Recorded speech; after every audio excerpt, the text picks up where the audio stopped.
Hey, welcome to Mold Mending and Happy New Year. So I wanted to chat with you guys today about how we can do a successful new year, especially for those of us with SIRS, any autoimmune disease, chronic illness. Holidays, especially New Year's, can be challenging for us. So I want to talk about that, and not the challenges, but to give you some tips on how to make your new year more successful so that you are building up your health and wellness account, because that's important to us because we are in our healing journey. We want to build up our health account versus depleting it. And New Year's Eve can pose to be one of those times where if we are compromising, we deplete versus assist ourselves.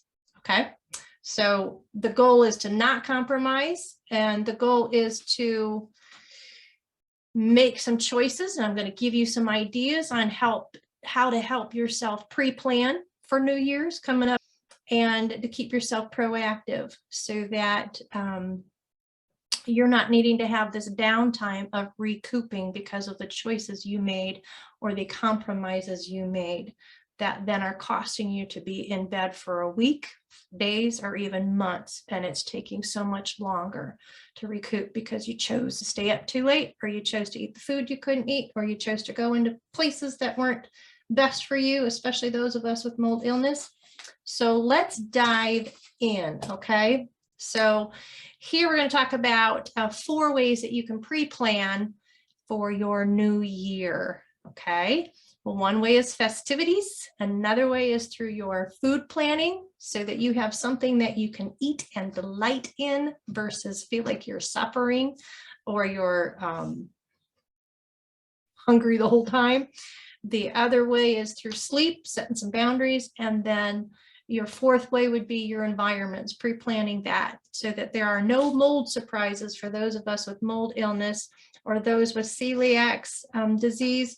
You're not getting the gluten hits and being sick because you walked into, say, a pizza joint that your friends decided, let's go there.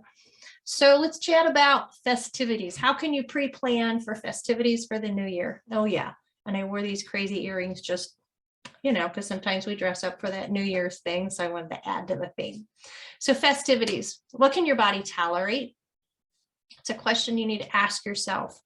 And instead, how can you soar in something that you choose versus having to recoup from it? So an example is we had just recently had lost my mother-in-law, and then another funeral right before that, and then a wedding right after that within just, I think it was a 2-week time frame, three-week time frame, several funerals and a wedding. And then we had my family's, everybody got together for a Christmas party, and I just realized I had to set a boundary for my body. And that was a festivity that I chose not to participate in as a large group.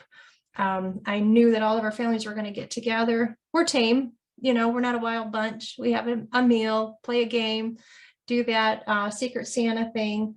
And my body, I knew I just couldn't do it. I could not handle socializing in a large group again. For my body, I needed to recoup from everything that had been happening in the past almost a month now. So I had to opt out from doing the big group thing and let everybody know. But as an alternative to that is my husband and I are meeting with people one-on-one. So with couples, the individual families versus everybody in one room. And then there's all of that large stimulation, large noise, if that makes sense. My body couldn't handle that. So I stepped down from that and switched things out. So I wanted to ask you, are there sights, sounds, or overstimulations that suck you dry and that you need to stay away from? Or wherever you're at right now hearing this, and you've got a big event coming up, but we're talking New Year's here. Where's your body at right now, and what can it tolerate if you were to do certain things in a week from now, or say a month from now? You want to pre-plan and choose what's going to feed your soul and your health And an example would be do a nature walk with your friends versus going out to a crowded concert and being stuck in traffic and having to be overstimulated, trying to drive there and drive back and find parking, because when we are chronically ill, those things take so much energy that by the time we actually are done driving to an event, done finding parking space, trying to walk into a building and then find the friends that we're supposed to meet with, we're already depleted. And we haven't even gotten to enjoy whatever that festivity was, or that play, or the concert, whatever. So I'm just trying to help you to pre-plan your festivities. Okay, so that's one area. Second area is your food. Pre-plan so that you do not feel left out. And I know those of you with food limitations, you know what I'm talking about. It is very frustrating to go to a party when, even when those folks that are hosting the party know what your limitations are, you know, your little food list of what you can have, say that they do know those things, but I'll be honest, it is hard for those to host to cater to those of us with limitations without being intentional. We usually know that we can walk into a party and there'll be a vegetable tray, but those of us with these food limitations, it gets really old to only be able to count on that vegetable tray with the one vegetable we can have. And that's kind of my story. With my limitations, there's only 3 fruits I can have. There's a certain array of vegetables that I can have, but most of the things that I eat at home, folks are not serving it at parties. I'm just going to be honest. And there's usually food with seasonings attached to it, GMOs, you name it, all these different things. And they're ordering or they're catering, and they're just things I cannot tolerate. My body will not work well if I inhale it, if I eat it, if I try to take a lick of it. I will pay for that. So a comment for you would be, choose a restaurant. If you're going to go out to eat, choose a restaurant that you can eat at. I'm personally limited, so there's 1 or 2 that I can tolerate. I'm finding that I'm not getting that allergic reaction after I eat something, but I'm having to be so specific to the waitress. And many times a waitress has to tell the manager, hey, I've got somebody with all of these things.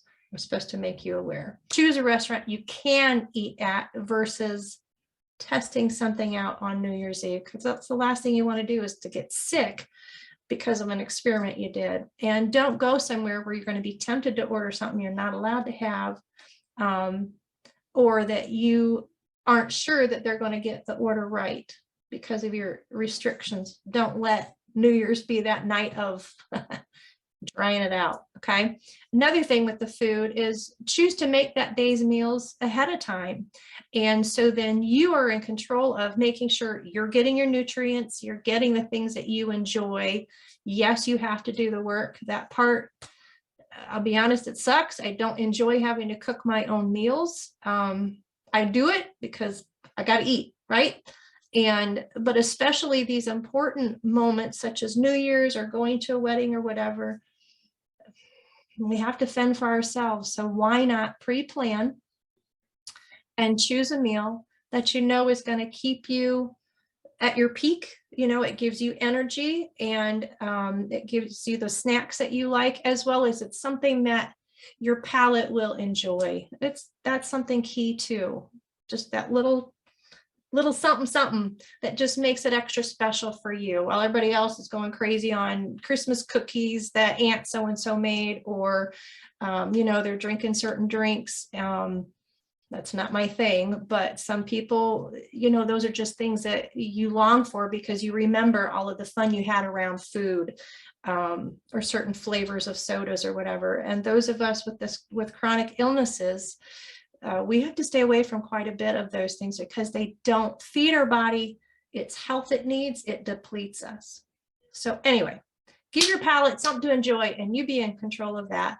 And another idea is to pack your own party food that you know you can eat, and then maybe recruit somebody that you can trust that will follow through and actually make something for you. Like, for an example, my son, actually both my kids and their wives, they cook really good. And it's funny, I'll be like, what did you guys put in it? And it's the same thing I put in my food. It's usually the garlic, the onion, salt, but it just tastes better when somebody else makes it for you. So just another idea, get somebody else maybe to make a favorite meat that you like, or a favorite dessert that you give them the ingredients and you can trust them that they will stick to, you know, that recipe and make it for you. I can't tell you how much it fills my soul to have somebody else make something for me because of my limitations food wise.